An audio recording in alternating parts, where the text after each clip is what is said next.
पुन्हा एकदा इथे शिवसैनिकच जिंकून येणार आणि येणारच. खास करून आज समोर मला महिला जास्ती दिसत आहेत आणि मी जिथे जिथे महाराष्ट्रात गेलेलो आहे तिथे सगळीकडेच समोर जी जनता उभी असते, स्थानिक नागरिक जे उभे असतात, साधारण 50% पेक्षा जास्ती महिला देखील असतात. ह्याचा अर्थ हाच आहे की उद्धव साहेबांमध्ये त्यांनी एक विश्वासू माणूस बघितला, एक चांगला मुख्यमंत्री बघितला, कुटुंब प्रमुख बघितला आणि म्हणूनच या कुटुंब प्रमुखाच्या मागे उभे राहण्यासाठी, सोबत उभे राहण्यासाठी महिला, पुरुष, तरुण, ज्येष्ठ, शेतकरी सगळेच या शिवसंवाद यात्रेत येत आहेत. खरं तर हा माझा कोकणात दुसरा दौरा आहे. साळवी साहेब आपल्याला आठवत असेल, आपण तिसरा तर आहे, बरोबर, तिसरा शिवसंवाद दौरा सिंधुदुर्गात एक झाला, मध्ये एकदा येऊन गेलो आणि आज इथे रत्नागिरीत आलेलो आहे. जिथे जिथे स्थानिक आमदारांनी गद्दारी केली तिथे मी जाऊन विचारत आहे, कारण मला लोकांचा, जनतेचा कौल पाहिजे की त्यांनी जे केलं ते योग्य होतं की नव्हतं, हे मी आज विचारायला आलेलो आहे. मी आज तुम्हाला विचारायला आलेलो आहे की जे काही घडलं, जे काही घाणेरडं राजकारण आपल्या महाराष्ट्रात सुरू आहे, हे तुम्हाला पटणार आहे का? तुम्ही त्यांच्यासोबत उभे राहणार का? मध्यंतरी ह्याच लोकांकडून मला निरोप येत होते, कारण शिवसंवाद दौरा, शिवसंवाद यात्रा, निष्ठा यात्रा, प्रेम यात्रा ही महाराष्ट्रात सुरू झाल्यानंतर अनेक ठिकाणी मी फिरत आल्यानंतर, जळगावला गेलो असेल, संभाजीनगर असेल, वैजापूर असेल, सिंधुदुर्ग असेल, आजरा असेल, अशीच गर्दी सगळीकडे येत आहे. स्थानिक शिवसैनिक असतील, नागरिक असतील, राजकीय आणि अराजकीय लोक सगळे या शिवसंवाद यात्रेत येत आहेत, कारण त्यांना देखील माहिती आहे की हे राजकारण जे आपल्या महाराष्ट्रात सुरू आहे, कधीही असं राजकारण एवढं घाणेरडं झालं नव्हतं आपल्या महाराष्ट्रात. पण ही सगळी गर्दी बघितल्यानंतर, ही सगळी जनता बघितल्यानंतर त्या गद्दारांकडून मला निरोप यायला लागले, फोन यायला लागले. खोक्यांबद्दल नाही, खोक्यांबद्दल निरोप द्यायची हिंमत नाही त्यांची, पण त्यांचे निरोप यायला लागले की आदित्यजींना सांगा, आम्हाला गद्दार बोलू नका, आम्हाला विश्वासघातकी बोललं तर चालेल पण गद्दार बोलू नका. किती निर्लज्जपणा! मला तुम्ही सांगा, विश्वासघातकी आणि गद्दारांमध्ये काही फरक आहे का? मग खोके सरकार बोलू नका, म्हणलं खोके सरकार बोलायचं ना, तर अजून काय बोलायचं? तुम्ही मला सांगा, 50 खोके, 50 खोके, 50 खोके. भास्कर जाधव साहेब, आपण जे पायऱ्यांवर ओरडत होतो विधान भवनाच्या, जाऊ दे, अजून तोंड उघडायला लावू नका मला, नाही तर अजून तुमच्याकडे काही काही अजून वेगळ्या वेगळ्या घोषणा येतील. पण हे 50 खोके एकदम ओके, हे महाराष्ट्रात प्रत्येक गावात गेलेलं आहे, प्रत्येक घरात गेलेलं आहे, कारण त्यांना माहिती आहे, त्यांना पटलेलं आहे की स्वतःला खोके आणि महाराष्ट्राला धोके. हे अशी परिस्थिती आपल्या आज महाराष्ट्राची झालेली आहे. म्हणजे आज बघा तुम्ही, साधारणपणे 2.5 ते 3 महिने झाले या खोके सरकारला, पण खोके सरकार एक सुद्धा असं काम ठळकपणे दाखवू शकलेलं नाहीये की हे आम्ही काम केलेलं आहे. एक परवाकडे त्यांनी काहीतरी एक प्रेस कॉन्फरन्स घेतली आणि सांगितलं की आम्ही मुंबईमध्ये हिंदू हृदय सम्राट बाळासाहेब ठाकरे मोफत दवाखाने सुरू करतो, 140 दवाखाने सुरू होणार. त्यांना मी सांगू इच्छितो, तो दवाखान्याची देखील आयडिया, त्याचं बजेट हे बीएमसी मधून शिवसेनेने दिलेलं आहे. उद्धव साहेबांचं स्वप्न होतं, ते आम्ही पूर्ण करून दाखवत आहोत. काल मुख्यमंत्री महोदय त्या मुंबई ट्रान्स हार्बर लिंक बघायला गेले, काल की परवाकडे, आणि मग पत्रकार जेव्हा समोर आले तेव्हा 1-2 प्रश्न त्या ट्रान्स हार्बर लिंक बद्दल विचारले, तर लगेच पेपरमध्ये वाचायला लागले की काय लिंक कुठून कुठे जाते, काय होतं. ज्या मुंबईकडे, ज्या नवी मुंबईकडे, ज्या महाराष्ट्राकडे आम्ही बारकाईने बघत होतो, स्वतःसाठी नाही तर जनतेसाठी बघत होतो, जनतेची सेवा करण्यासाठी बघत होतो, आढावा बैठका घेत होतो, कामं पुढे नेत होतो, त्याची साधी उत्तरं, त्याची साधी माहिती या खोके सरकारकडे नाही. मला लाज ह्या गोष्टीची वाटायला लागलेली आहे की काल परवाकडेच तुम्ही पण वाचलं असेल, ऐकलं असेल, तुम्ही माझी प्रेस कॉन्फरन्स बघितली का, पत्रकार परिषद बघितली का? कुठच्या प्रोजेक्ट बद्दल बोललो मी? वेदांता फॉक्सकॉन. आणि दुसरा कुठचा होता? बल्क ड्रग पार्क, पहिला प्रोजेक्ट तुम्हाला सांगतो वेदांता. आणि आज खरं तर इथे येऊन म्हणणं हे गरजेचं आहे, सांगणं गरजेचं आहे, कारण मी जे सतत सांगत आलेलो आहे की हे सरकार आहे ते गद्दारांचं सरकार आहे, बेईमानीचं सरकार आहे, घटनाबाह्य सरकार आहे, महाराष्ट्राच्या जनतेच्या पाठीत खंजीर खुपसणारं सरकार आहे. ते तुम्हाला सिद्ध करून आज दाखवतो मी. हेच सरकार, खोके सरकार जेव्हा बनलं, जुलैमध्ये यांची शपथविधी झाली आणि जुलैमध्ये शपथविधी झाल्यानंतर घोषणा केवढ्या मोठ्या मोठ्या करायला लागली की आता आमचं डबल इंजिनचं सरकार आहे, आता महाराष्ट्र सरकारला केंद्र सरकारचा पाठबळ आहे, आता आम्ही या महाराष्ट्रात काय काय करून दाखवतो ते बघा.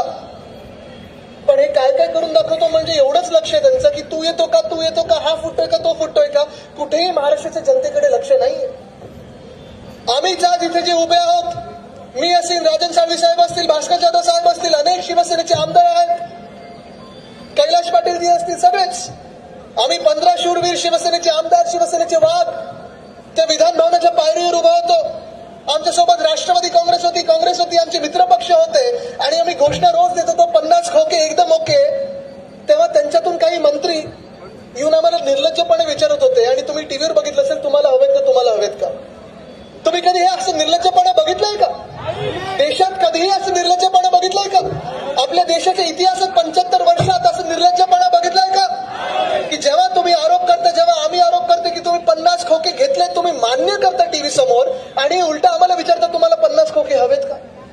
म्हणजे तुम्ही उद्धव साहेबांचं जे सरकार पाडलात, तुम्ही हिंदू हृदय सम्राट बाळासाहेब ठाकरेंच्या सुपुत्राचं जे सरकार पाडलात, तुम्ही महाविकास आघाडीचं सरकार जे पाडलात, तुम्ही या महिलांचं, शेतकऱ्यांचं, कष्टकऱ्यांचं, तरुणांचं जे सरकार पाडलात, तुम्ही 50 खोक्यांसाठी पाडलं, ते तुम्ही त्या दिवशी मान्य केलात. आम्ही हे 50 खोक्यांची घोषणा देत होतो. शेतकऱ्यांसाठी ओला दुष्काळ जाहीर करा महाराष्ट्रात ही घोषणा देत होतो, पण कोणाचं काही लक्षच नाही. पण आश्चर्य मला ह्या गोष्टीचं वाटलं की कदाचित या विधान भवनाच्या इतिहासात पहिल्यांदा असेल, मला माहिती नाही, माझी ते पहिली टर्म आहे, पण मी तरी पहिल्यांदा बघितलं, सत्ताधारी पक्षातले हे गद्दार लोक गळ्यात वेगळे वेगळे होर्डिंग घालून उभे होते माझ्यावर टीका करायला, माझी बदनामी करायला. आणि मी हसायला लागलो तिथे जाऊन. बोलो काय तुमची हालत करून ठेवली हो? तुम्ही सरकारमध्ये बसलेत ना, मग गळ्यात काय घालून ठेवलं ते होर्डिंग वगैरे आणि माझी बदनामी करता कशासाठी? तर तुम्हाला मंत्रीपद पाहिजे म्हणून. चला मी सांगतो, ह्या सगळ्यांना मंत्रीपद द्या, मिळतंय का बघा. जी चॉकलेट तुम्हाला गद्दारीच्या आधी मिळालेली, जे खोके तुम्हाला आधी मिळालेले, तेवढं महत्व तरी तुम्हाला मिळतंय का? पण हे सगळं झाल्यानंतर ज्या महत्वाच्या प्रस्तावांसाठी आम्ही पाठपुरावा करत होतो, मग तो वेदांता फॉक्सकॉन असेल, बल्क ड्रग पार्क असेल, एअरबस साठी असेल, तो एक सुद्धा प्रस्ताव आत्ताच्या उद्योग मंत्र्यांना माहिती देखील नव्हता. मला शंका आहे आपल्या आत्ताच्या मुख्यमंत्री जे तात्पुरता आहेत, खरं या सरकारमध्ये मुख्यमंत्री कोण आहे हे पण आपल्याला माहिती नाहीये. बघा उत्तर इथून येतं. विनायकराव साहेब आपल्याला उत्तर आणि प्रश्न द्यायची विचारायचीच गरज नाहीये. जनतेला माहिती आहे सत्य काय आहे आणि ज्या दिवशी निवडणुका लागतील तेव्हा सत्य हे लोकांसमोर येणार आहे. पण आज मी तुम्हाला सांगतो की हे सगळं जे काही चाललेलं आहे, वेदांता फॉक्सकॉन हा प्रकार काय आहे तुम्हाला सोप्या भाषेत सांगतो, कारण 2 दिवस तुम्ही ऐकलं असेल, मग विरोधी पक्षाकडून आणि सत्ताधारी पक्षाकडून वेगळे वेगळे तुम्ही भाष्य ऐकली असतील, त्यांच्याकडून काही भ्रम निर्माण करण्याचा प्रयत्न झाला. पण वेदांता फॉक्सकॉनचा प्रोजेक्ट सोपा होता. आपल्या देशात सेमीकंडक्टर चिप जे आपल्या गाड्यांमध्ये जातात तो बनवण्याचा प्रस्ताव होता. अतिशय चांगला प्रस्ताव हा केंद्र सरकारने डिसेंबर 2021 मध्ये आणला. 76,000 कोटीची सबसिडी त्यांनी घोषित केली आणि ते झाल्यानंतर जानेवारी 2022 मध्ये आम्ही ह्याचा पाठपुरावा सुरू केला. अनिल अग्रवाल साहेबांबरोबर आमची व्हिडिओ कॉन्फरन्सिंग झाली, डॅवॉस मध्ये भेटलो, अनेक ठिकाणी आमची चर्चा झाली, 2-3दा भेटलो, त्यांच्या टीम बरोबर भेटलो. सगळा पाठपुरावा करून जून पर्यंत त्यांची जी टीम होती ते तळेगाव मध्ये गेले आणि तळेगाव मध्ये त्यांनी एक जागा निवडली जिथे त्यांना वाटलं की इथे ही सेमीकंडक्टर चिपचा जो मोठा प्रोजेक्ट आहे तो येऊ शकतो. गुंतवणूक किती कोटीची होती? 1,50,000 कोटीची गुंतवणूक आपल्या महाराष्ट्रात येणार होती. 1,50,000 कोटीची गुंतवणूक. पण ही गुंतवणूक मी मोठी मानत नाही. गुंतवणूकपेक्षा जास्ती 1,00,000 रोजगार निर्माण होणार होते, 1,00,000 नोकरी आपल्या महाराष्ट्रात निर्माण होणार होत्या. जेव्हा महाविकास आघाडीचं सरकार होतं, सुभाष देसाई साहेब उद्योग मंत्री होते, मी पर्यावरण मंत्री होतो, पर्यटन मंत्री होतो, उद्धव साहेब मुख्यमंत्री होते, अजित पवार साहेब उपमुख्यमंत्री महोदय होते. आम्ही सगळेच अनिल अग्रवाल साहेबांशी बोलत होतो, भेटत होतो. हा प्रस्ताव महाराष्ट्रात कसा येणार, माझ्या महाराष्ट्रातल्या तरुणांना 1 लाख नोकऱ्या उपलब्ध कसं करून देणार, ह्याच्यावर आमचं पूर्णपणे फोकस असताना आतापर्यंत आम्ही याचा पाठपुरावा केला आणि अक्षरशः जून पर्यंत आमच्या बैठका झाल्या. जून मध्ये भास्कर जाधव साहेब, सुभाष देसाई साहेब दिल्लीला गेले. त्या तैवानच्या कंपनी जी फॉक्सकॉन होती त्याला भेटले आणि त्यांनी पण हे ठरवलं की आपल्याला महाराष्ट्रातच यायचं आहे, आम्हाला तळेगाव पुण्यातच यायचं आहे आणि ती जागा 100% निवडून ते मागितली. ह्याच्यानंतर सरकार आपलं पाडलं गेलं. 40 गद्दारांनी गद्दारी केली, सरकार पाडलं आणि सरकार पडल्यानंतर पाठपुरावा ज्या उद्योग खात्याने करायचा असतो तो कुठेतरी कमी पडला असेल तरी देखील आमचं MIDCचं जे खातं आहे ते मेहनत करत राहिलं. त्यांनी मेहनत सोडली नाही, चिकाटी सोडली नाही, जिद्द सोडली नाही. या 15 जुलैला HPCची बैठक झाली, सगळं ठरलं आणि ठरल्यानंतर हे गुंतवणूकदार जे होते ते निघून गेले गुजरातला. ह्याची आज मला लाज वाटते. म्हणजे ज्या महाराष्ट्रात ही गुंतवणूक 100% येणार होती, ज्या महाराष्ट्रात 1 लाख रोजगार निर्माण होणार होते, 1 लाख नोकऱ्या निर्माण होणार होत्या, तो महाराष्ट्रात येणारा प्रोजेक्ट आपल्याकडून निघून कसा जातो हे देखील आपल्याला कळत नाही. आणि ज्या मिनिटाला उद्योग मंत्र्यांना विचारलं, उद्योग मंत्री कोण आहेत, बरोबर, उद्योग मंत्री कोण आहेत, उद्योग मंत्री कोण आहेत, आणि त्यांनी गद्दारी नुसतं शिवसेनेशी नाही तर आज महाराष्ट्राशी केलेली आहे. कारण ज्या मिनिटाला प्रेसने त्यांना विचारलं की आज वेदांताचा प्रोजेक्ट इथून निघून गेलेला आहे, तुम्हाला काय वाटतं याच्याबद्दल, त्यांनी काय सांगावं, नाही मी थोडी माहिती घेऊन सांगतो, अजून याची पूर्ण माहिती माझ्याकडे आली नाही. हे असे उद्योगमंत्री होऊ शकतात का, तुम्ही सांगा मला. अहो, जर मी 32 वर्षाचा तरुण आज सरकारमधून बाहेर पडल्यानंतर देखील तुम्हाला प्रत्येक गोष्ट त्या प्रोजेक्ट बद्दल सांगू शकतो, मग उद्योगमंत्री आता तुम्हाला सांगू नाही शकत. एवढी माहिती त्यांच्याकडे नसते की काय कुठून कुठे जातं. आपण जे जिंकायला पाहिजे होतं ते आपण हरतो कसं हे आपल्याला कळत नाही. मी परवाकडे देखील या पत्रकार परिषदेत बोललेलो होतो की बाजीगर मध्ये एक डायलॉग आहे, हार के जीतने वाले को बाजीगर कहते हैं. तसं आपल्या महाराष्ट्रात एक नवीन डायलॉग आलाय. कारण एक मोठे प्रोजेक्ट येतात आपल्याकडे आणि आपल्याकडे आल्यानंतर ते पळून कसे जातात, म्हणून जीत के हारने वाले को खोके सरकार कहते हैं. जीत के हारने वाले को खोके सरकार कहते हैं.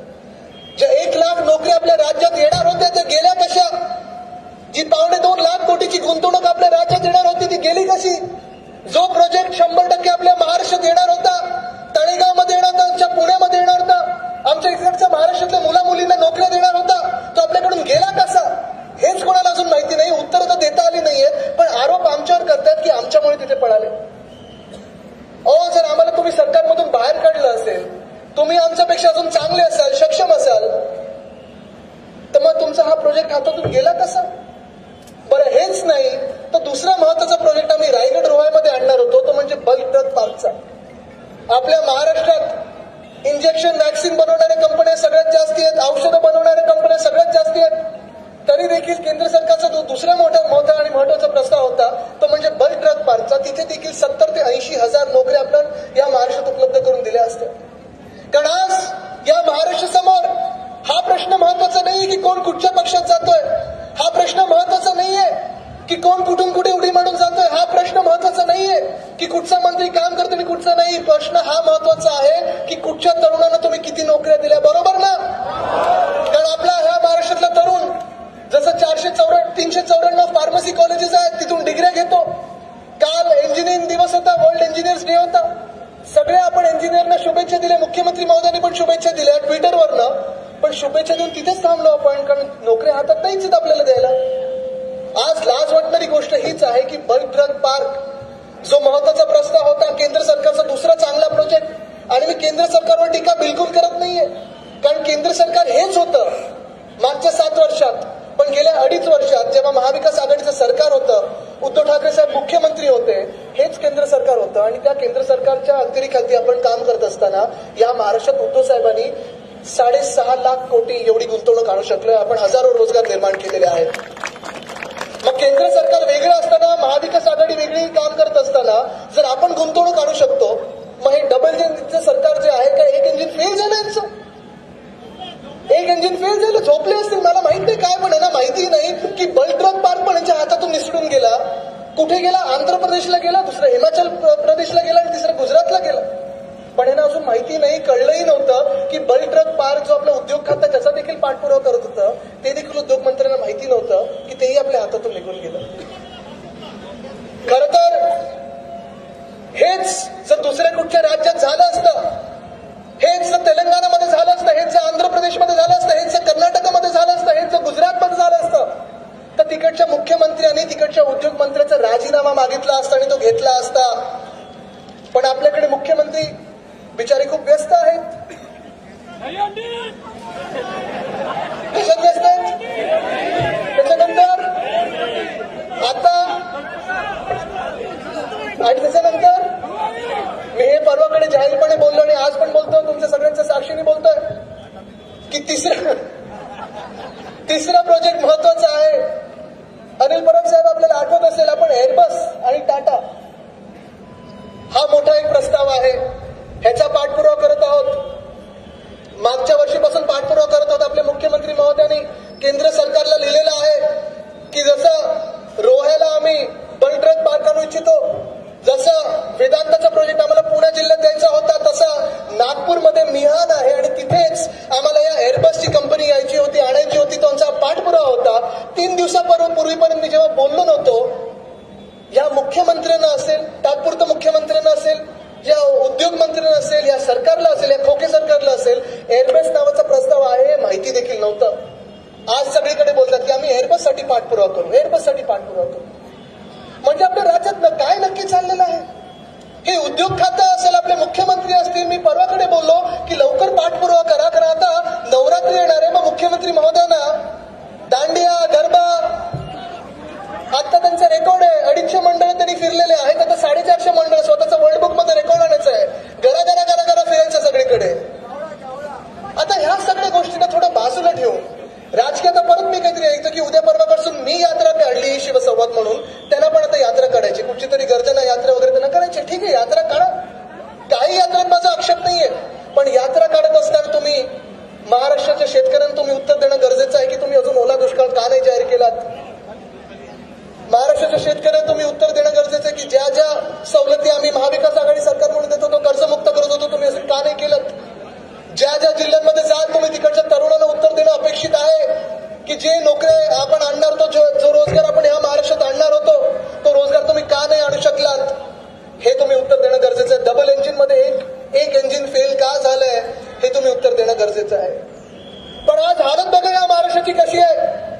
आज उद्योग मंत्र्यांना माहिती नाही आहे आपल्या महाराष्ट्रात काय चाललेलं आहे, किती उद्योग आहेत, किती उद्योग मागच्या सरकारने आणले आणि किती उद्योग ह्या सरकारच्या मुळे पळून गेलेले आहेत, हे या उद्योग मंत्र्यांना माहिती नाही आहेत. दुसरे एक मंत्री आहेत संजय राठोड साहेब, त्यांच्यावर आरोप प्रत्यारोप खूप झाले, पण त्यानंतरही देखील आज त्यांनी शपथविधी झाल्यानंतर 3 महिने होऊन गेलेले आहेत, पण पदभार त्यांनी मंत्रिपदाचा घेतला नाहीये, त्यांचं काम सुरू केलेलं नाहीये. हे तुम्ही आज मुख्यमंत्री आणि उपमुख्यमंत्री महोदयांना विचारलं पाहिजे की अशा मंत्रिमंडळात मंत्री देखील का आहेत ज्यांनी मंत्रिपदं घेतलेली आहेत पण मंत्रिपदाचं काम सुरू नाही केलंय. कृषी मंत्री कुठेतरी जाहीर करून आले की पीएम किसान योजनेसारखी आम्ही महाराष्ट्रात योजना आणू. मग ती योजना अजून का नाही आणली तुम्ही ते जसं दहीहंडीसाठी खोटं आश्वासन दिलं तसं खोटं आश्वासन होतं की खरं तुम्ही बोलताय हे तुम्ही सांगणं गरजेचं आहे. अनेक मंत्री असे आहेत ज्यांनी बंगले घेतलेले आहेत, पदं घेतलेली आहेत, पण ह्या महाराष्ट्रात अजून पालकमंत्री जाहीर झालेले नाहीयेत. पालकमंत्री जाहीर झालेले नाहीयेत. इथे अनिल परब साहेब आहेत, ह्याच रत्नागिरीचे ते पालकमंत्री होते. मी मुंबई सबबचा पालकमंत्री होतो. माझी समाज अशी झालेली आहे की जिल्हा नियोजन समिती जी असते ती कुठच्याही मंत्रिपदापेक्षा जास्ती महत्वाची असते.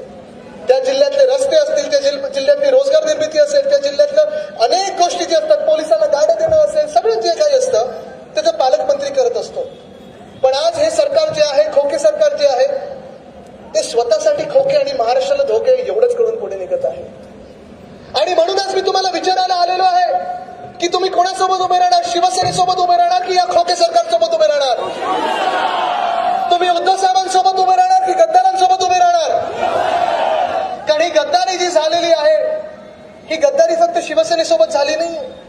ही गद्दारी काही उद्धव साहेबांच्या नुसतं पाठीत खंजीर खुपसलं नाही. ही गद्दारी नुसतं राजकीय गद्दारी नाही तर माणुसकीशी ही गद्दारी झालेली आहे. तुम्ही विचार करा ना, ही गद्दारी त्यांनी केली कधी. खरं म्हणजे तुम्ही मला सांगा, की जी व्यक्ती पक्षप्रमुख असते, कुटुंबप्रमुख असते, ज्या व्यक्तीने तुम्हाला सर्व काही दिलं, तुमची राजकीय तुमचा जन्म करून दिला, तुमची सामाजिक ओळख दिली, तुम्हाला निवडणुकीचे तिकीट दिलं, तुम्हाला जिंकून आणलं, प्रचार करून दिला, तुमच्यासाठी दिवस रात्र मेहनत घेतली, सरकार आल्यानंतर तुम्हाला मंत्रीपद दिले आणि सरकार नसताना तुम्हाला जपलेलं आहे, अशा माणसाच्या मागे तुम्ही उभं राहायचं की त्या माणसाच्या पाठीत खंजीर खुपसायचं? तुम्ही सांगा मला, पाठीत खंजीर खुपसायचं का? उभं राहायचं ना सोबत? मग आज मी तुम्हाला विचारायला आलेलं आहे की ज्या शिवसेनेनी, माझ्या वडिलांनी, पक्षप्रमुखांनी, त्यावेळेच्या मुख्यमंत्र्यांनी, कुटुंब प्रमुखांनी म्हणजेच उद्धवसाहेब ठाकरेंनी काय कमी यांना दिलं की यांनी आमच्यासोबत गद्दारी केली? तुम्ही मला सांगा, काय कमी दिलं का? काय नक्की आमचं चुकलं की यांनी अशी गद्दारी केली? यांच्यावर काहीतरी दडपण असू शकतात, मला माहिती नाही काही दडपण होती का? तुम्हाला माहितीये का? नाही, ऐकून आलं मला. काय होतं? असू शकतात दडपणं, पण ही दडपणं त्यांनी सांभाळायला पाहिजे होती, त्यांनी सांगायला पाहिजे होतं या समोरून या छातीवर वार करा. पण हे गद्दार आज जे सांगतात आम्ही बंड केला, आम्ही उठाव केला, हे बंड नाही, हे उठाव नाही, ही गद्दारी होती. तुम्ही डरपोक होतात, तुमच्यावर दडपण होतात म्हणून तुम्ही पळून गेलात तिथे आणि तुम्ही छातीवर वार झेलण्यापेक्षा तुम्ही आमच्या पाठीवर वार करून निघून गेलात. 40 वार अजून घेतलेले आहेत, अजून किती घ्यायला तयार आहे, पण हिंमत होती ना तर समोरून यायला पाहिजे होतं, असं गद्दारांसारखं डरपोकांसारखं मागून यायला पाहिजे होतं. काय सांगतात हे आज की आमच्या बंडाची नोंद, उठावाची नोंद 33 देशांनी घेतली, अनेक वेगळ्या वेगळ्या पेपरमध्ये छापून आलं. हो, तुमच्या बंदाची नाही, तुमच्या गद्दारीची नोंद 33 देशांनी घेतलेली आणि महाराष्ट्राने चांगलीच नोंद घेतलेली आहे. जर हे बंडखोर असते, जर बंड करायचं असता, जर उठाव करायचा असता, जर या लोकांना क्रांती करायची असती तर हे जागच्या जागी उभे राहिले असते. पण जागच्या जागी उभे नाही राहिले, हे पळून गेले. कुठे गेले पळून? पहिलं सुरतेला गेले, तिथून गुवाहाटीला जाऊन काय बघितलं? काय डोंगर, काय झाडी, पाटील. मला काल परवाकडे सांगितलं कोणीतरी की आदित्य घाबरू नको, वेदांता फॉक्सकॉन तुमच्याकडेच परत येणार. मी म्हणलं कसं? त्याला अरे ते तुला कळत नाहीये, ते पहिले गुजरातला गेलेत, मग तिथून गुवाहाटीला जाणार, मग गोव्यात आणणार, मग महाराष्ट्रात येणार, डायरेक्ट कसे येणार ते? त्यांना पण लाज वाटायला पाहिजे. पण हेच आपल्या राज्यात जे झालेलं वातावरण ते एवढं गढूळ झालेलं आहे की गद्दारीला आपण बंड समजायला लागलेलो आहे, गद्दारीला आपण क्रांती समजायला लागलेलो आहे, डरपोकपणाला आपण क्रांती समजायला लागलेलो आहे. आणि आपण महाराष्ट्राची जनता म्हणून नाही तर हे 40 लोक जे आहेत ते समजायला लागलेत आणि निर्लज्जपणे सगळीकडे फिरायला लागलेले आहेत. पण आज मला वाईट ह्या गोष्टीचं वाटतं की ज्या शिवसेनेने तुम्हाला सगळं काही दिलं, प्रेम दिलं, विश्वास दिला, या शिवसैनिकांनी तुम्हाला डोक्यावर चढवलं, तुम्ही सगळ्यांनी त्यांच्यासाठी मेहनत केली होती की नव्हती केली? मतदान केलं होतं की नव्हतं केलं? प्रचार केला होता की नव्हतं केला? जिंकल्यानंतर तुम्ही त्या विजय मिरवणुकीत नाचला होता की नव्हता? मग काय तुमची आणि आमची चूक झाली की ह्यांनी आपल्या पाठीत खंजीर खुपसून निघून गेले? मला कोणीतरी एकाने सांगितलं परवाकडे की आदित्य तुमची चूक हीच झाली की लायकीपेक्षा जास्ती तुम्ही त्यांना दिलं आणि गरजेपेक्षा त्यांना जास्ती दिलं,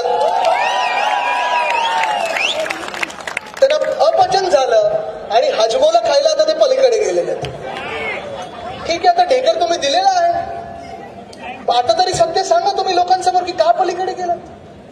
आणि तुम्हाला जर गद्दारी करायचीच होती ना तर मी हे देखील समजू शकतो की तुम्हाला पलीकडे जायचं होतं, चला मान्य, तुम्हाला पलीकडे जायचं होतं, मान्य, तुमच्यावर दडपणं होती, तुमच्यावर जी काही दडपण असतील ते तुम्ही सांगितलं, मी त्यांची शब्द काही नावं घेत नाही, तुम्हाला माहिती जी काही दडपण असतील, पण एवढं तुम्हाला पलीकडे जायचं होतं तर थोडी तरी लाज दाखवायला पाहिजे होती, थोडी तरी हिंमत दाखवायला पाहिजे होती.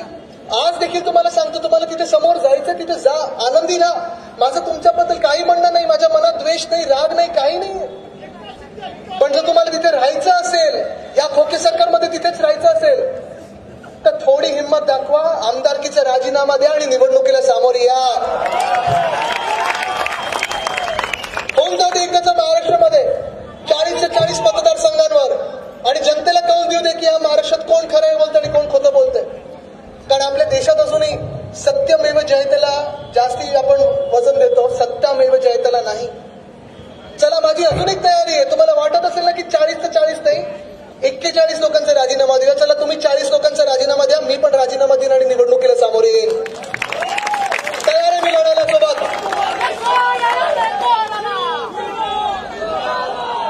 पण निवडणुकीला सामोरे जायची तयारी नाही, राजीनामा द्यायची तयारी नाही, खरं बोलण्याची हिंमत नाही, स्वतःला बंडखोर बोलतात, स्वतःला क्रांतिकारी बोलतात. हे सगळं होत असताना आज महाराष्ट्राला कुठच्या कुठे नेऊन ठेवलेलं आहे. जिथे महाराष्ट्रात 6.5 लाख कोटीची गुंतवणूक आणत होतो, लाखो रोजगार आपण उपलब्ध करून देत होतो, ती महाराष्ट्राची परिस्थिती तुम्ही बदलून टाकलेली आहे. माझ्या महाराष्ट्राच्या तरुणांना असेल, माझ्या महाराष्ट्राच्या महिला भगिनींना असेल, माझ्या महाराष्ट्राच्या शेतकऱ्यांना कुठे आवाज नाही. आणि हे सरकार, खोके सरकार, जे तात्पुरतं सरकार आहे, जी सर्कस आहे, ही सर्कस आपण बघत बसलेलो आहे. खरं तर आज या गेल्या 1-1.5 महिन्यामध्ये मी बघत आलेलो आहे, कोण आमदार जातो, गोळी काही पोलिसांवर चालवतं, दुसरा आमदार पोलिसांना आमच्या धमक्या देत असतो की डोळे काढून घे, तिसरा आमदार कॉन्ट्रॅक्टरला मारून येतो, चौथा आमदार दमदाटी करतो, पाचवा आमदार काय स्टेजवर कसं नाचतो बघा. आणि हेच जे 40 गद्दार आहेत, आता मला लाज वाटायला लागलेली आहे की कधी ना कधीतरी मी त्यांच्यासोबत एका मंचावर होतो आणि यांच्यासाठी प्रचार केलेला आहे. आणि आज जिथे उपमुख्यमंत्री पद आहे त्यांचं, जर मी त्यांच्या जागी असतो तर मी माझा स्वाभिमान सांभाळला असता, मी माझ्या पक्षाची इमेज सांभाळली असती आणि या सरकारमधून बाहेर पडलो असतो आणि पुन्हा एकदा निवडणुकीला सामोरे गेलो असतो. पण ह्या 40 लोकांसोबत बसलो नव्हतो. आज नुसतं ह्या 40 गद्दार नुसतं महाराष्ट्राची लाज नाही करत, तर पूर्ण आपले राजकीय जे वातावरण आहे ते गढूळ करत आहेत. आणि काय वेगळी वेगळी कारणं देतात. पहिलं सांगितलं की राष्ट्रवादी काँग्रेस आणि काँग्रेस आम्हाला दाबत होतं, मग सांगितलं आम्हाला फंड नव्हता मिळत, मग आम्ही मोजून दाखवलं त्यांना की किती फंड दिला, मग सांगितलं हिंदुत्वासाठी आम्ही पलीकडे गेलो, मग सांगितलं आम्ही भगव्या झेंड्याकडे गेलो. आता कदाचित उद्या परवाकडे सांगतील की आदित्य ठाकरे ब्लू शर्ट परत घालायला लागलेत, मध्ये गणपतीत वेगळे कुर्ते घालत होते, परत ब्लू शर्ट घालतात म्हणून आम्ही नाराज आहोत. काय नक्की आहे ना बोलायचं हे आम्हाला माहिती नाही. पण एक सत्य तर लोकांसमोर यायला लागलेलं आहे की ही कारणं एक सुद्धा नाही. कारण ह्यांचं हिंदुत्व हे खोटं हिंदुत्व आहे. तुम्ही बघितलं असेल मध्ये गणपती बाप्पाचं विसर्जन करताना एका कोणीतरी बाप्पाला कसं आपण, मी तो व्हिडिओ बघूही शकलो नाही. पण हे हिंदुत्ववादी हे जे सरकारमध्ये आहेत ते गप्प आहेत. काल परवाकडे साधूंना मारहाण झालेली आहे, त्याच्यावरही कोणी मुख्यमंत्री बोललेले नाहीये. एक आमदार ह्या गद्दारांमधून आमच्या गणपतीच्या मिरवणुकीमध्ये बंदूक काढतो, पिस्तूल काढतो आणि सगळ्यांना दाखवतो, म्हणजे ती मिरवणूक इकडे तिकडे काहीतरी होईल, काहीतरी चुकीचं होईल तिथे. हे तुमचं हिंदुत्व आहे. पोलीस स्टेशनमध्ये जाऊन गोळी चढवणं हे तुमचं हिंदुत्व आहे. जे तिरुपती बालाजीचं मंदिर मी नवी मुंबईत आणत होतो त्याला स्थगिती देणं तुमचं हिंदुत्व आहे. जे 10 मंदिरं पुरातन मंदिरं आहेत, जे कामं पुन्हा एकदा आपण त्यांना पुनर्जीवित करण्याच्या उद्देशाने सुरू केलेलं त्याला स्थगिती देणं हे तुमचं हिंदुत्व आहे का? तुम्ही हिंदुत्वासाठी नाहीत, तुम्ही जनतेसाठी नाहीत, तुम्ही लोकांसाठी नाहीत, तुम्ही शिवसेनेसाठी नाहीत, तर तुम्ही स्वतःच्या खोक्यांसाठी, स्वतःवर जी दडपण आहेत त्याच्यासाठी पलीकडे गेलेला आहात. होय, आज मी तुम्हाला सांगतो इथे की तुम्ही जिथे जिथे जाल इतिहासात तुमची नोंद सगळीकडे एकच होणार. आमदार की गद्दार, आमदार की गद्दार, आमदार की गद्दार, काय नोंद होणार? आमदार की गद्दार, गद्दार तुमच्या माथेवर लिहून फिरणार आहात तुम्ही. मी आज पण तुम्हाला सांगू इच्छितो इथून की ज्यांना तिथे राहायचं असेल चला निवडणुकीला सामोरे या, आणि ज्यांना परत यायचं असेल आमचे दरवाजे खुले आहेत. पण कदाचित वाट आता एवढी वेगळी वाढत गेलेली आहे, अंतर एवढं वेगळं होत चाललेलं आहे की ते तुमचे जे कारनामे सुरू आहेत ह्या खोके सरकारमध्ये, त्याची लाज आम्हाला पण आता वाटायला लागलेली आहे, जनतेला पण वाटायला लागलेली आहे. आम्ही सगळे निवडणुकीसाठी थांबलोत की नाही? पण निवडणूक घेण्याची यांच्यात हिंमत नाही, क्षमता नाही, ताकद नाहीये.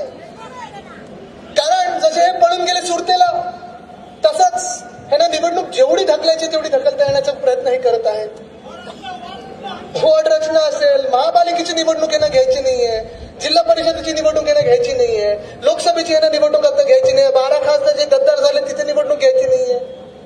आणि हे सगळं वातावरण आपण तरुण लोक किती बघत बसलो. आणि मग मी काही बोललं की सांगतात आदित्य ठाकरे यांचं वय काय, 32 वर्षाचे आहेत तरी असे बोलतात.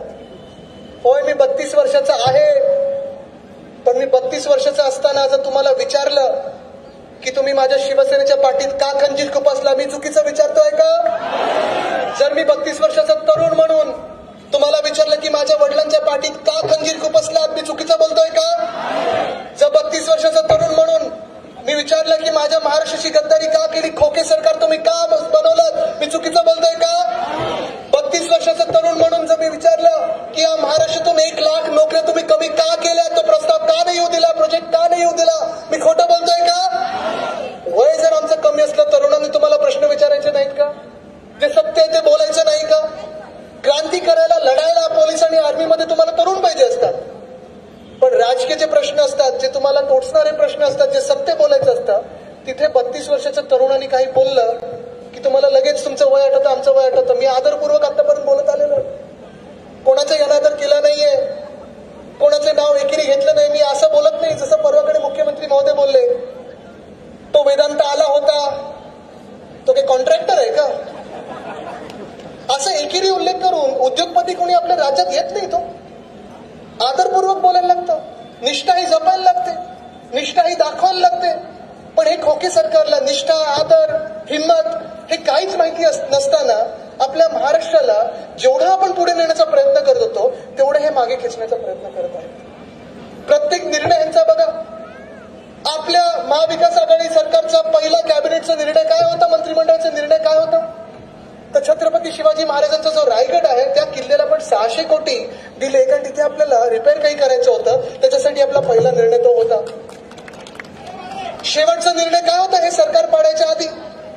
औरंगाबादचं नाव आपण संभाजीनगर केलं, उस्मानाबादचं नाव आपण धाराशिव केलं. हे आपलं खरं हिंदुत्व आहे. पण यांच्या पोटात एवढ्यासाठी दुखलं कारण हे सगळं आपण करत असताना कुठेही जातीय दंगल झाली नाही, कुठेही समाजामध्ये वाद निर्माण झाले नाहीत, धर्मांमध्ये भांडणं झाली नाहीत. प्रत्येकाला वाटत होतं उद्धव साहेब हा माझा माणूस आहे, माझा मुख्यमंत्री आहे, बरोबर ना? प्रत्येकाला वाटत होतं. मध्यंतरीच्या काळात मी जेव्हा मराठवाड्यात होतो तिथे मला एका वयस्कर मावशीने जवळ घेतलं आणि सांगितलं, आदित्य घरी जाऊन सांग, उद्धव ठाकरेंना सांग की माझा विश्वास, माझा उद्धव हा विश्वास या महाराष्ट्रातल्या उद्धव साहेबांवर आहे. प्रत्येकाला वाटतं आणि प्रत्येकाला माहिती आहे की उद्धव साहेब जे बोलतात ते खरंच बोलतात. कोणाच्या पाठीत खंजीर खुपसत नाहीत. उद्धव साहेब जे आहेत प्रामाणिक आहेत, सत्य बोलणारे आहेत. बघा ऊन पण पडलं मी बोलत असता, म्हणजे खरं बोलतोय मी. ढगाळ जे वातावरण होतं ते निघून गेलेलं आहे आणि हेच आपल्याला काम करायचं आहे. भेटतो, सगळ्यांना भेटतो.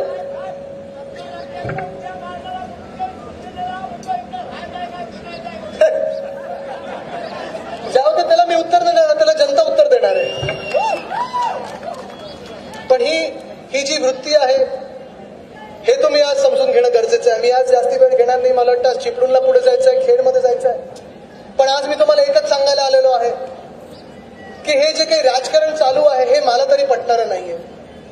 मी जेव्हा 2010 मध्ये ह्या राजकारणात येत होतो तेव्हा मला अनेक लोकांनी सांगितलं होतं, अनेक ज्येष्ठांनी मला सांगितलेलं की आदित्य तुम्ही राजकारणात येऊ नका, आदित्य तू राजकारणात येऊ नकोस, तुझे वडील उद्धव ठाकरे आणि तू या राजकारणासाठी फिट नाहीये. मी म्हणलो का, आम्ही का नक्की राजकारणात बसत नाही? ते बोलले नाही आदित्य, तुम्ही दोघं खूप चांगली लोक आहात, प्रामाणिक लोक आहात, तुम्ही खोटं बोलू नाही शकत, तुम्ही ढोंग करू नाही शकत, तुम्ही नाटक करू नाही शकत, तुम्ही या राजकारणात बसू नाही शकत. बरोबर आहे ताई, गाण्याच्या राजकारण मला जमत नाही. आणि ही चूक झाली कदाचित आमची. या गेल्या 2.5 वर्षात इथे अनिल परब साहेब बसलेत, विनायक राऊत साहेब बसलेत, राजन चौधरी साहेब बसलेत, भास्कर जाधव साहेब बसलेत, अनेक जे शिवसैनिक स्टेजवर बसलेले तो तुम्हाला सांगतील की गेल्या 2.5 वर्षात जेव्हा सरकार होतं आपलं तेव्हा कुठेही आम्ही काडी मात्र राजकारण पण केलं नाही. आमच्या आमदारांवर लक्ष ठेवलं नाही, विरोधी पक्षाच्या आमदारांना सतवलं नाही, कोणाला पोलीस मागे लावले नाहीत, कोणाच्या तडीपाऱ्या काढल्या नाहीत, कोणाच्या मागे काही लावलं नाही. आम्ही जे करत राहिलो ते लोकांची सेवा करत राहिलो, लोकांचं काम करत राहिलो, शेतकऱ्यांचा आवाज ऐकत राहिलो, महिलांचा आवाज ऐकत राहिलो, त्यांची सगळ्यांची मदत करत राहिलो, तरुणांसाठी रोजगार कसा आणू ह्याच्यावर विचार करत राहिलो.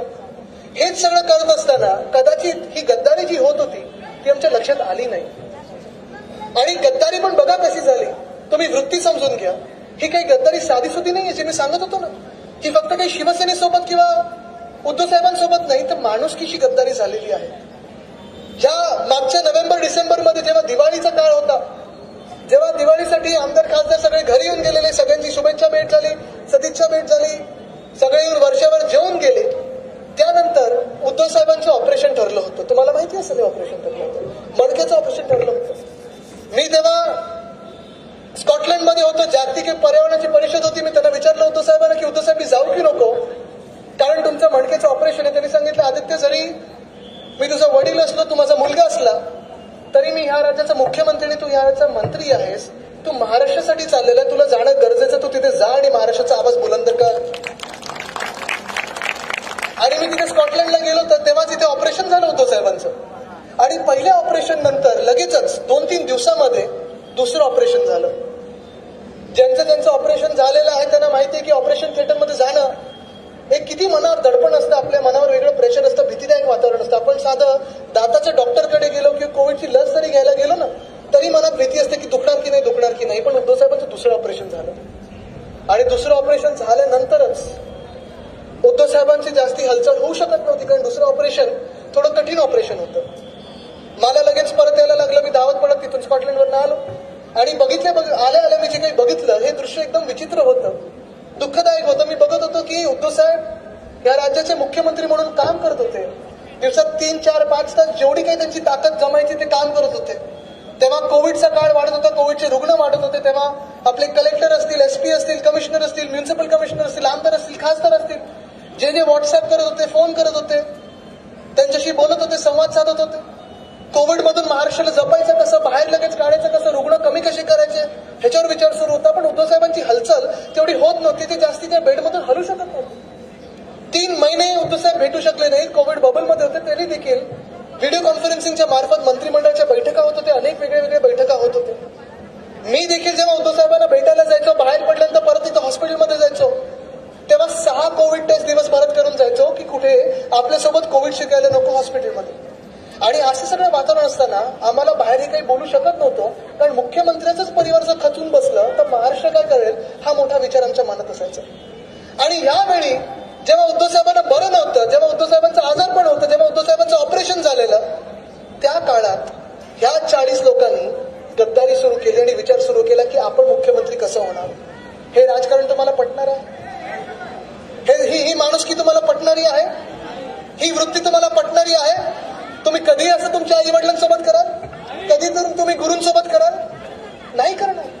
कारण ज्या मिनिटाला आपल्या गुरुचं असेल, आपल्या आई वडिलांचं असेल, पक्षप्रमुखाचं असेल, वाईट काळ सुरू असतो, त्यावेळेला तुम्ही त्यांच्या सोबत उभे राहणार की त्यांच्या पाठीत खंजीर खुपसणार? या 40 निर्लज्ज गद्दार आणि त्यांच्या जे नेते आहेत त्यांनी दुसऱ्या पक्षाबरोबर बोलणी सुरू केली की आम्ही एवढे फोडतो, तेवढे फोडतो, एवढे खोके आम्हाला द्या, आम्ही त्यांना एवढे खोके देतो, पण आम्ही उद्धव साहेबांना त्या मुख्यमंत्री पदावरना पायउतार करतो, कारण त्यांचा आता वाईट काळ सुरू आहे, त्या हॉस्पिटलमधून बाहेर नाही पडू शकत. हे तुम्हाला पटणार आहे? जे आपले होऊ शकले नाही, जे उद्धव साहेबांचे होऊ शकले नाही, ते या महाराष्ट्राची काय होणार, या जनतेची काय होणार? जिथे हे खोके दिसतात तिथे एकदम ओके होतं यांचं, पण पक्षप्रमुख हे ना दिसत नाही. हे ना उद्धव साहेब दिसले नाहीत, हे ना कुटुंब प्रमुख दिसले नाहीत, हे ना मुख्यमंत्री दिसले नाहीत, हे ना खोके दिसले आणि हे लगेच बेडकासारखे उडी मारून टपक करून तिथे गेले. ही लाज वाटणारी गोष्ट आहे. मला मुलगा म्हणून मला लाज वाटते, शिवसैनिक म्हणून मी बघतो तर मला दुःख होतं, मंत्री म्हणून असेल, आमदार म्हणून असेल, ह्या महाराष्ट्राचा नागरिक म्हणून जेव्हा बघतो तेव्हा मला दुःख होतं की ही वृत्ती आपल्या महाराष्ट्राचं राजकारण झालेली आहे. आणि हीच वृत्ती ही महाराष्ट्राला मागे खेचत आहे. पण हे बदलणं आता आपल्या हातात आहे, आपली काळाची गरज आहे. जे मी तुम्हाला सांगितलं ना की मला आणि उद्धव साहेबांना खूप वेळा सांगितलं जातं की तुम्ही खूप चांगले लोक आहात, तुम्हाला घाणेरडं राजकारण जमत नाही. आज चित्र हे मला बदलायचं आहे, कारण आज पण तुम्ही बघताय शिवसेना मोडायचा प्रयत्न चालू आहे, शिवसेना फोडायचा प्रयत्न चालू आहे. आणि ज्या मिनिटाला शिवसेना फोडलं तेव्हा हे महाराष्ट्राचे 5 तुकडे करतील. आम्हाला एकटं पाडण्याचा प्रयत्न सुरू आहे, ठाकरे परिवाराला एकटं पाडण्याचा प्रयत्न सुरू आहे. आज मी त्यांना सांगू इच्छितो, पाडण्याचा प्रयत्न करा. ठाकरे परिवार तुमच्या समोर बसलाय, माझ्या समोर बसलेला आहे, ही शिवसेना आहे. 32 वर्षाचा तरुण म्हणून मी तुम्हाला विचारत आहे, मला सांभाळून घ्याल ना? आमच्या अंगावर येतात, समोरून पण वार करतात, मागून पण वार करतात, सगळीकडून वार करण्याचा प्रयत्न करतायत, आम्हाला एकटं पाडण्याचा प्रयत्न करतात. तुम्ही आम्हाला सांभाळून घेणार की नाही? सोबत राहणार ना? कारण मी महाराष्ट्रासाठी उभा आहे, मी या देशासाठी उभा आहे. मला या देशातच नाही तर जगाला दाखवायचं आहे की या राजकारणात चांगल्या आणि प्रामाणिक लोकांना स्थान असताना ते आपल्याला निर्माण करून द्यायचं आहे. निवडणुका येतील तेव्हा येतील, पण आज मी तुमच्याकडे एकच गोष्ट विचारायला आलेलो आहे. मला बाकी काही नकोय, पण तुम्ही जर माझ्या सोबत उभे असणार, मला सांभाळून घेणार असेल तर मला दोन्ही हात वरती करून तुमचं प्रेम आणि आशीर्वाद द्या. पण हीच ताकद आहे जी आम्हाला सांभाळून घेऊ शकते, हीच ताकद